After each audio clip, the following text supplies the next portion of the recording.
Pessoal, tudo bem com vocês? Vamos começar então mais uma aula de história do oitavo ano e hoje nós vamos falar sobre o início ali do Brasil Império, né? Porque era o que a gente estava falando até então sobre a implantação, né, do Império, aquele período em que Dom Pedro vai proclamar a independência, vai ser coroado como imperador do Brasil, vai criar uma constituição e a gente vai falar ali sobre os primeiros momentos do Brasil pós-independência, tá bom? A gente não vai falar o capítulo todo hoje, mas eu acho que a gente chega até o meio do capítulo, tá? Deixa eu abrir aqui para vocês os slides. Opa, não é aqui.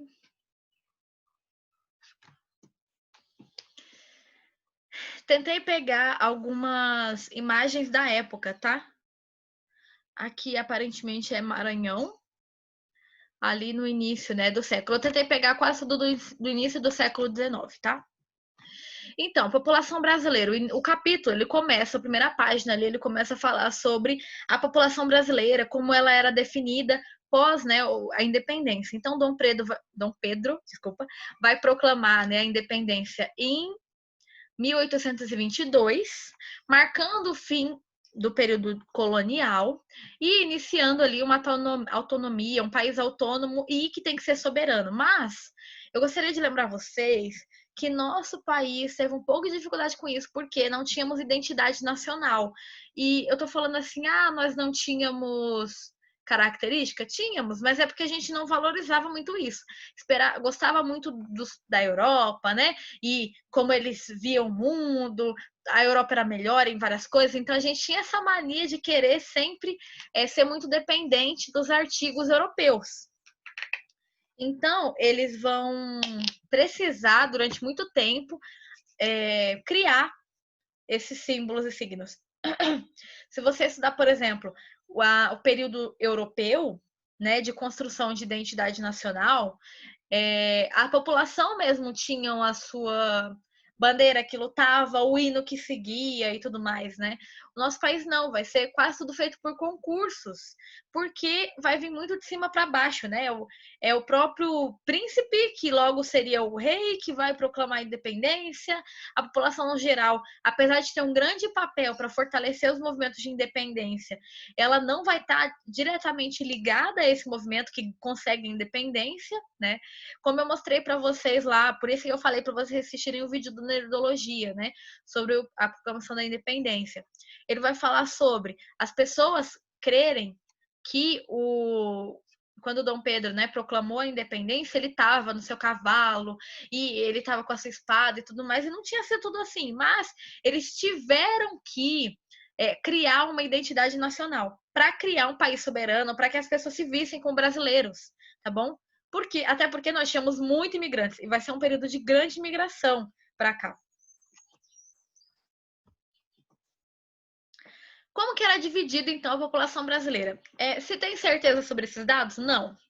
É uma estimativa porque não existia um censo, não existiam pessoas que meio que anotavam ali o número de pessoas que viviam, né? Não tinha um controle. Como hoje nós temos o IBGE, que ainda assim só faz dado a cada 10 anos, né? Seria esse ano que era para fazer, tá para o ano que vem por causa da pandemia, mas já estão pensando em mandar para o outro ano, né? Esses dados são importantes para a gente saber como anda todo o quesito socioeconômico do nosso país. Então é importante existir censos, tá? E nesse período, os historiadores estimam que existia uma média de 4 milhões de pessoas no Brasil. Hoje nós temos aproximadamente 200 milhões, tá? Só para vocês terem uma ideia aqui da diferença. Então nós tínhamos tanta gente como a gente tem agora, mas a população estava bem direcionada aqui ainda para o litoral, né? Isso vai mudar com o tempo. Mudou um pouco quando eles encontraram os ouros, né? Ouro, diamante, enfim, em Minas Gerais, porque as pessoas puderam entrar um pouco mais. Os movimentos bandeirantes vão criar, né, várias cidades dentro do interior do Brasil, mas a estimativa de pessoas era mais ou menos esse número. Como que o historiador, então, sabe que existia um número aproximado disso? Gente, eu já fiz algumas pesquisas sobre isso na faculdade e a maioria deles é por meio do comércio, tá? Por exemplo, quanto que era a estimativa de materiais de roupa ou itens de investimento, comida que eles eram trazidos para cá. Lembra que a maioria do nosso país não produzia até então, né? Mesmo quando o imperador chega, quando o rei chega, né, vindo de Portugal, fugido da França, né, ele vai criar várias coisas, mas ainda não tem tudo aqui. Então, eles vão ter que comprar muita coisa. E acaba que esses números de compra é que vão definir mais ou menos uma ideia de quantas pessoas deveriam ter, tá bom? E como que era dividido? Era todo mundo branco? Não. Aproximadamente 260 mil indígenas, muitos deles criados já em aldeamentos. A gente estudou o que era aldeamentos, que são aquelas comunidades feitas pelos jesuítas, né, aquelas ordens religiosas católicas, para catequizar os indígenas, para pacificar esses indígenas, e eles vão fortalecer muito no Brasil Império os aldeamentos, porque vai ser um período de civilizacionismo, digamos assim. Lembra que quando eles chegaram aqui, eles entendiam os indígenas como pessoas, diferente dos negros, né, que eram vistos como animais, mas eles achavam que eles eram atrasados. Basicamente isso. Então não achavam que eles tinham cultura, civilização, não tinha história. Então eles eram um povo atrasado. Então a Europa estava aqui para dar todo o conhecimento, como uma boa civilização, tá bom? Civilizada, tá bom? Então eles vão criar esses aldeamentos para fortalecer esse movimento civilizatório, tá bom? Mas existiam sim vários indígenas, vários deles não foram catalogados, muitos morreram pelo contato, né, com um não índio, que carregava doenças que eles não estavam acostumadas. Aproximadamente desse grupo, 1 milhão eram de pessoas brancas, tá? Tá vendo que é uma estimativa, viu, esses 4 milhões aqui, até porque não bateria o dado. Uma média de 500 mil negros livres ou nascidos livres, libertos, assim, ele poderia ter comprado a alforria, alguém poderia ter comprado a alforria para ele. Quem não lembra o que é alforria é aquela carta que dá liberdade, né, para os negros. É a carta de libertação. Ou então nascidos livres, porque já existia uma lei que as pessoas que tivessem nascido a partir daquele período, mesmo que fossem filhos de escravos, seriam livres, tá bom? E uma média de 2 milhões de negros escravizados ainda na região. Tá? Era muito comum. Mesmo que nesse período aqui vai ter aquele movimento contra o tráfico negreiro. Então vai ser proibido. A gente vai, no próximo capítulo, se não me engano, vai falar sobre essas leis especificamente, mas vai ser proibido com que venha navios de tráfico negreiro para cá. Só que ainda assim tinha muito negro aqui. Então eles vão ser vendidos assim constantemente. Tudo nesse período imperial, tá bom? A população, a grande maioria, vivia em zonas rurais. Quase ninguém vivia em zona urbana, era muito pouco, tá? Trabalhando principalmente em fazendas de engenho, ou engenhos, né? Lembra, gente? A gente falou sobre o engenho ano passado, falamos um monte sobre o engenho ano passado. Falamos que engenho eram aquelas grandes fazendas que tinham a produção de cana-de-açúcar e que tinham o processo, né, de engenho, que era de manipulação da cana para virar próximo ao açúcar, que tinha a plantação, a senzala, toda a comunidade que vivia ali, a Casa Grande, né, que era do senhor de engenho. Então, tudo isso fazia parte do engenho, assim como fazendas de algodão e tabaco, tá bom? Também eram onde as pessoas mais trabalhavam ali. Vou desligar aqui.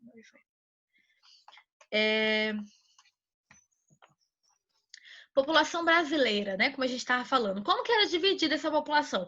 Como eu disse, a maioria vivia nas fazendas, em comunidades rurais. Mas e a cidade, como é que estava? Nesse período, o Rio de Janeiro já era a capital. Lembra que a gente falou, né? Quando foi o processo ali de saída de Salvador como capital do Brasil para o Rio de Janeiro. Então, ele era a cidade que mais tinha gente, tá? A sua capital tinha uma média de 80 mil pessoas, tá? Salvador tinha 60 mil habitantes. Oh, faltou 1.000, desculpa. Recife, 25 mil habitantes. São Luís e São Paulo, os dois tinham mais ou menos a mesma quantidade, 20 mil habitantes cada. Então você pensa, né, gente? Pensa São Paulo hoje, uma das maiores cidades do mundo em número de habitantes, e nesse período aqui, início do século XIX, só tinha 20 mil habitantes. Era uma cidadezinha começando ainda.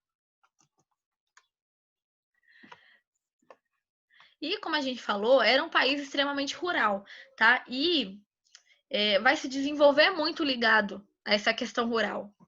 No início do século XIX, o Brasil era um país essencialmente agrário, né? Voltado quase sempre para questões não sei se do agronegócio especificamente, mas pelo menos da agropecuária. Então, eles tinham já alguns animais para comer, né? Como no Nordeste nós temos os cabritos, né? Pequeno porte, e cada vez mais aqui nos indo caminho centro-oeste, ainda não era, né? Mas vai se desenvolver aqui uma área de sertões de gado, tá? A gente estudou isso em geografia no passado. Dá uma lembrada aí. Importante parcela da sociedade desenvolvia atividades voltadas para o abastecimento interno. Quase sempre, né? As pessoas, principalmente do interior, estavam aqui mais voltadas para o abastecimento interno. E, como a gente falou, dessas grandes fazendas de monocultura, né? Um produto só, precisavam se alimentar do mesmo jeito, apesar de só plantar um tipo de produto. Então, eles precisavam comprar desses outros produtores para abastecimento interno, tá? Produtos como mandioca, milho, feijão eram muito comuns nessas regiões para plantio. Outros produtos eram vendidos por pequenos comerciantes. Eles importavam, né, vários produtos. Na exportação, o Brasil era voltado para a agricultura de exportação, sendo de açúcar, algodão e tabaco, como a gente falou, né, que são as grandes fazendas nesse período, os principais produtos. Esse daqui de trás, que vocês estão vendo nessa imagem, na verdade é de café, mas é que vai entrar, né, um período ali de 400 anos em que o café vai ser a principal renda de exportação, tá? Na verdade, é a principal renda do Brasil. País rural, como a gente continua, né? O café era comercializado desde a metade do século XVII, sem valores. No início, ele não era tão importante, a produção não era tão vasta, era difícil ainda tirar o produto do país, então esse produto não era tão valorizado. Ele vai começar a ser comercializado no Rio de Janeiro e depois vai ser expandindo ali a própria semente, né? Por outras regiões do Centro-Oeste, tá? Desculpa, Centro-Oeste não, tô doida. Sudeste. Uma parte do Centro-Oeste, sim, mas foi muito mais focado no Sudeste, tá? Já em 1830, tornou-se a principal mercadoria de exportação, principalmente porque o Sudeste, quando ele chega ali na região de São Paulo, a terra é perfeita para isso. Então, eles vão vai dar muito certo, né? E eles vão poder produzir mais, vão vender mais, tá? O produto se espalhou para outras regiões, introdução de novas técnicas e de novos meios de transporte. Então, como eu falei, vai se espalhar esse produto pela região sudeste e eles vão criar uma situação de infraestrutura para a região, tá? Para garantir com que, por exemplo, a gente estudou também no ano passado, esse ano, semana passada, sobre as ferrovias, que vão surgir ali as ferrovias para facilitar o transporte do café, né, de uma região para outra, porque nosso território brasileiro é enorme e é necessário que eles tenham um transporte barato, rápido, né? No animal não era tão rápido nem barato ficar carregando animal de um lado para o outro do Brasil, né? Imagina que não demorava para carregar na mulinha 3 sacas de café. Imagina ter que carregar várias e várias sacas, toneladas de café que era exportado. Então, precisou desenvolver outras técnicas de infraestrutura. A falta de indústrias fazia o Brasil dependente da indústria estrangeira, principalmente da Inglaterra, né? O Brasil importava roupas, ferramentas agrícolas, utensílios domésticos, produtos processados, como esses enlatados, tá? Que vão ser desenvolvidos também aqui na Revolução Industrial, né? Ou nesses movimentos de Revolução Industrial. Quase sempre produtos da Inglaterra, porque lembra daqueles acordos que Portugal fez com o Brasil, né, com o imperador. Então, eles vão facilitar essa vinda de quase tudo que a Inglaterra exporta, a gente compra. Porque a gente é desses. Não é muito bom em fazer, a gente prefere comprar. Não estou valorizando isso, é uma coisa que a gente precisa mudar, na verdade. As poucas indústrias não tiveram força para competir com as indústrias inglesas.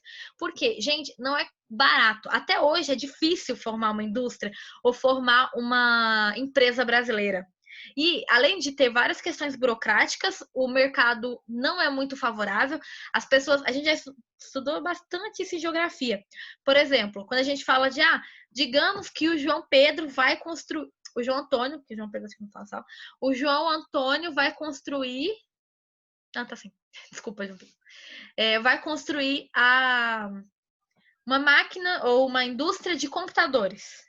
Em vez de todos nós aqui comprar os computadores do João Antônio ou do João Pedro, os dois têm uma parceria, não. A gente prefere comprar da Apple, da Samsung, dos Estados Unidos, Coreia do Norte, Coreia do Sul, qualquer Coreia, China. A gente compra de qualquer outro lugar porque sempre acha que o outro é melhor.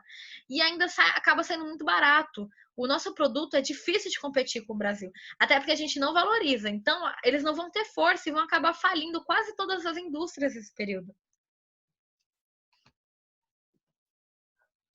Recursos foram investidos nas atividades agroexportadoras. Então, a indústria não dá certo, então vamos investir no que dá certo, né? Que é o agronegócio, que cada vez mais surgindo.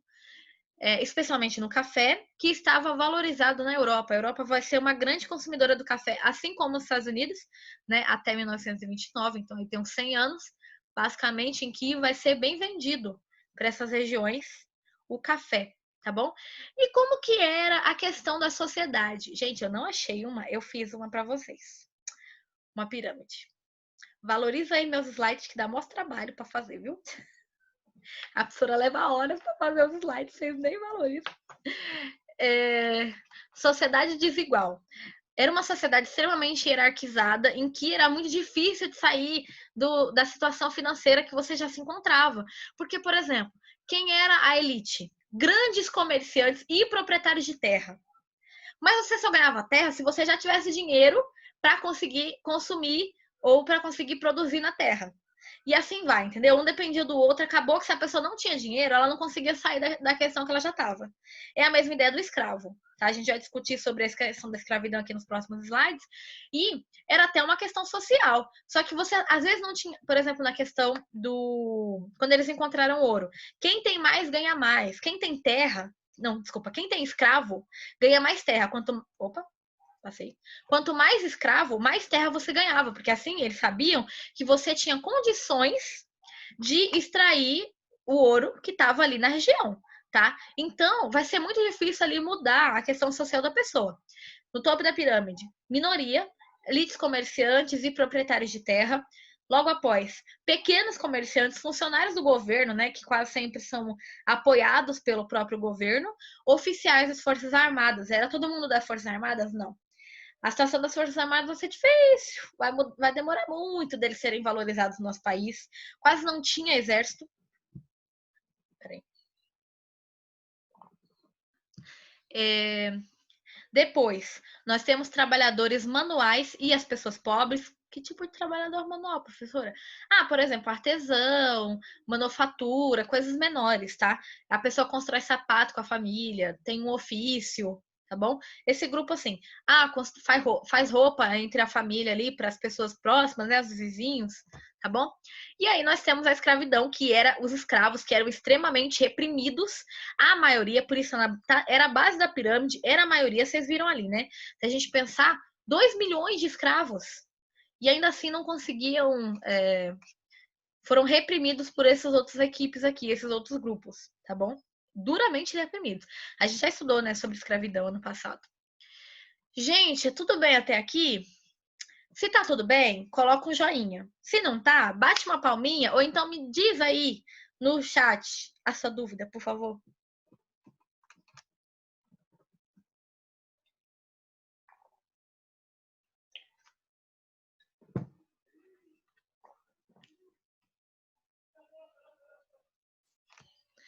Desigualdades reforçada pela diferença política. Gente, cada vez mais, como a gente falou, né, na aula passada, semana passada, discutimos sobre a Constituição brasileira. Tá aqui ela, né, a primeira, como Império, de 1824. Já falei, quem quer estudar direito vai acabar estudando um pouco sobre as constituições brasileiras. E ela era uma constituição muito excludente, quase ninguém tinha direito, tá? Isso aumentava ainda mais as desigualdades, porque as pessoas que precisavam ter mais direitos não tinham, não podiam votar, não podiam falar para ninguém que queriam esses direitos, né? Então, a Constituição de 24 excluía das eleições a maior parte da população, da sociedade, apenas. Gente, quando eu perguntar para vocês, quem podia votar na Constituição de 24, de 1824?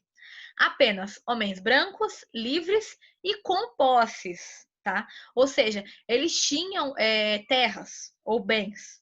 E só eles poderiam votar e ser votadas. E as mulheres? Ainda não. Elas vão conseguir, algumas delas mais para frente, mas ainda não, tá?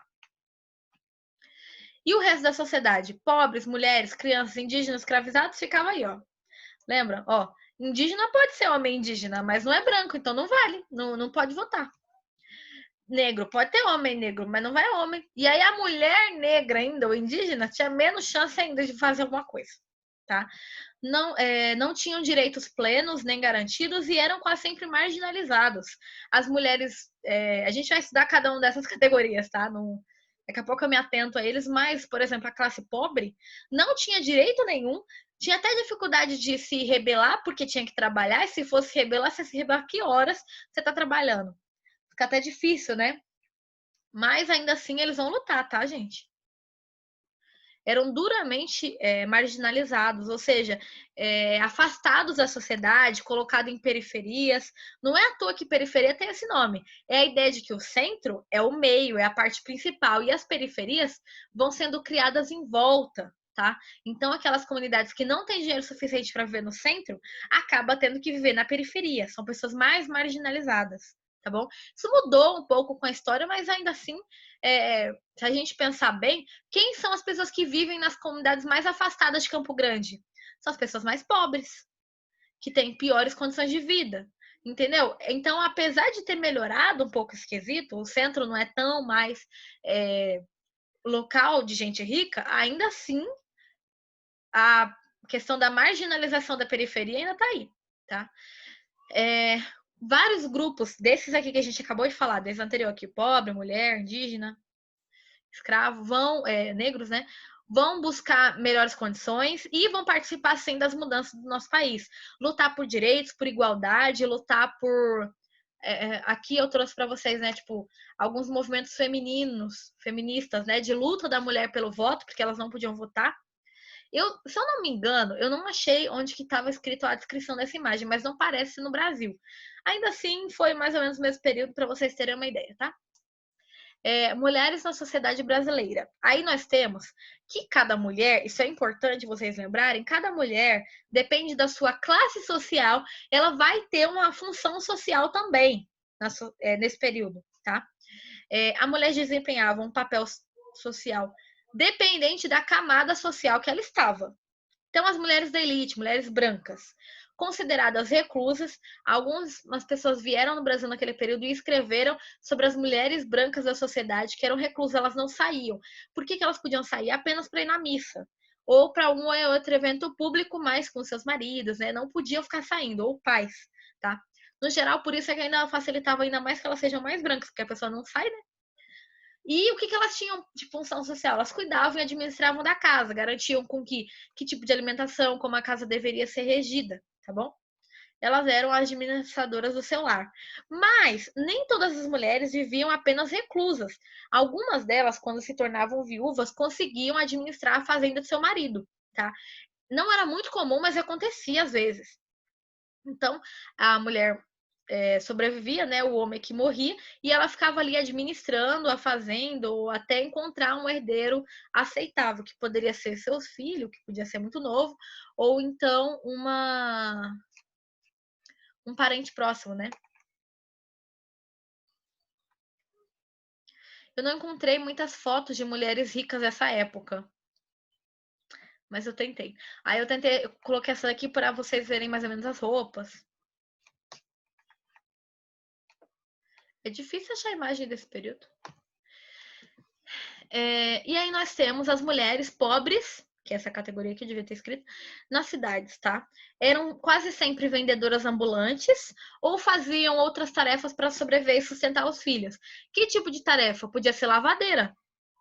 Então elas pegavam roupa na casa dos outros e ia lavar na casa delas. Ela podia lavar, passar, podia ser cuidar de criança, não era muito comum, mas podia acontecer, né? Trabalhar construindo, costurando, podia ser costureira. Então, existiam algumas funções que as mulheres das cidades pobres poderiam desempenhar. Então, se você pensar bem, a mulher pobre ela tinha um pouco mais de autonomia do que a mulher rica, né? Porque a mulher rica não podia sair de casa, a mulher pobre, pelo menos para trabalhar, saía, tá?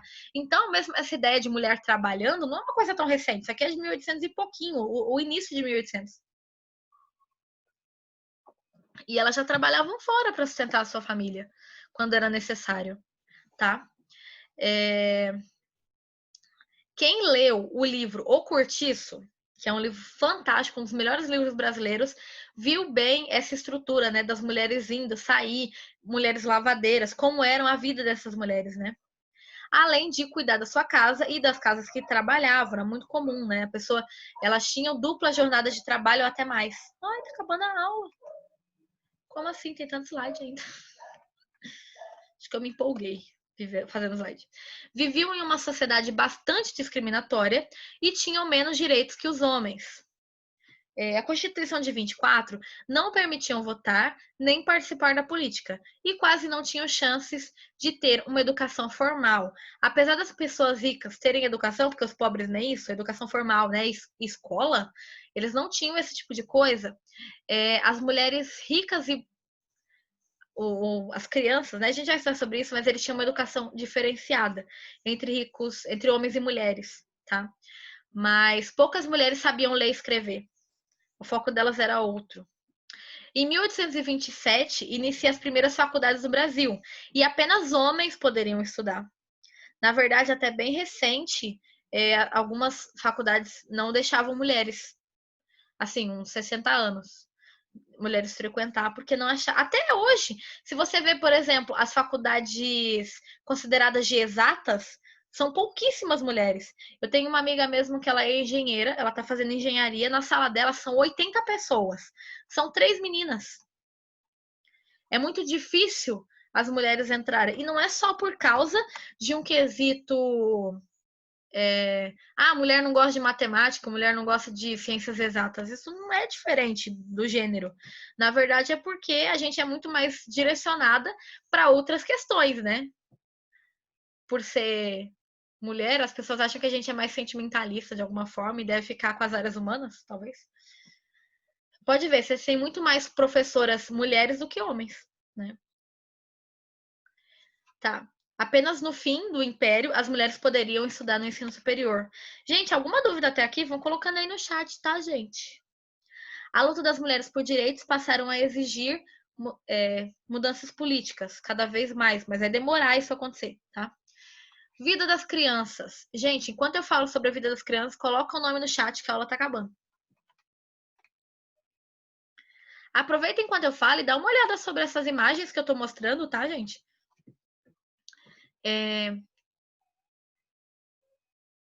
Eita, nós.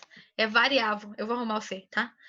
Variavam bastante do grupo social, o estilo de vida das crianças também. Na elite, elas tinham bens, boa alimentação, boa educação, tá? Elas tinham brinquedos, roupas bonitas. Muitas dessas roupas e brinquedos produzidas por escravos, tá bom? Para que as crianças pudessem brincar. Isso vai surgir, então, a necessidade de um mercado infantil para ter roupas e brinquedos, porque eles não tinham, tá bom? E cada vez mais que a sociedade brasileira vai enriquecendo, a elite brasileira vai enriquecendo, vai ser necessário eles terem um mercado para isso, um comércio para isso aqui no Brasil, tá bom?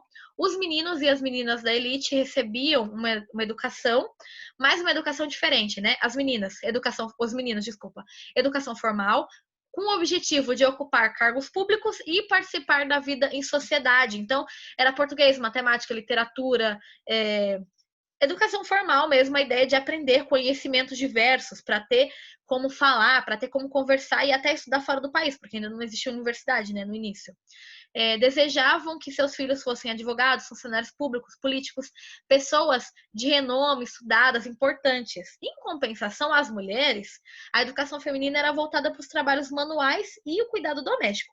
Então, a menina ela só era aprendada quando ela desenhava, pintava, sabia cozinhar e costurar, entre outras coisas ligadas aqui a objetos manuais, né? Pintar, desenhar, etc. Podia falar alguma outra língua, mas poucas delas sabiam ler e escrever.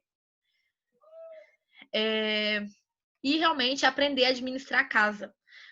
Flores, festas, né? Como cuidar de cada uma dessas coisas, como garantir que as festas teriam toda a decoração necessária para ser uma festa de sucesso, tá? E as crianças das camadas mais pobres, como que era?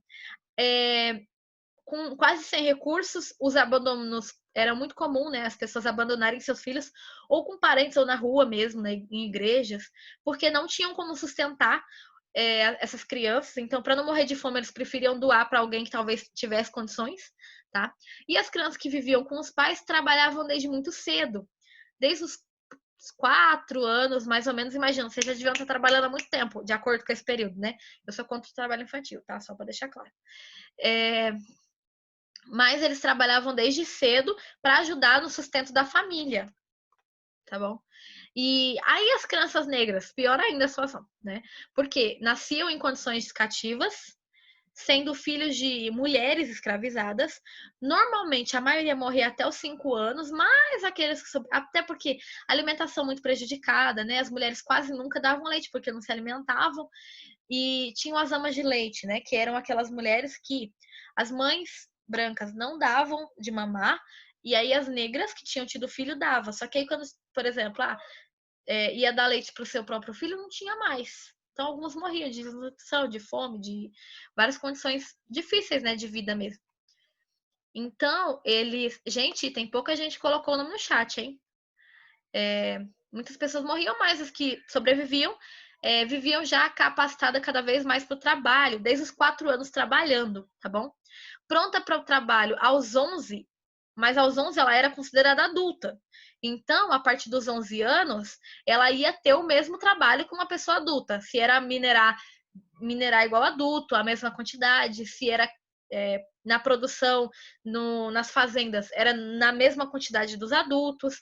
E com 14 anos, eles recebiam o mesmo valor econômico até para a venda de um escravo adulto, tá bom? Imagina, quase a idade de vocês, né? Era vendido com o mesmo preço de um adulto, porque ia ser realmente tratado como adulto, tá? Os castigos que a gente falou, então, poderiam ser aplicados e tudo mais. Crianças cativas não viviam a infância e juventude, sendo obrigadas a rígidas jornadas de trabalho. Então, dificilmente elas tiveram brinquedo ou oportunidade de ter uma diversão até. Quem colocou o nome no chat para falar que está participando da aula? Vou falar aqui. Sara, João Pedro, Felipe, Bianca e Jonathan. Ou Jonathan, não sei.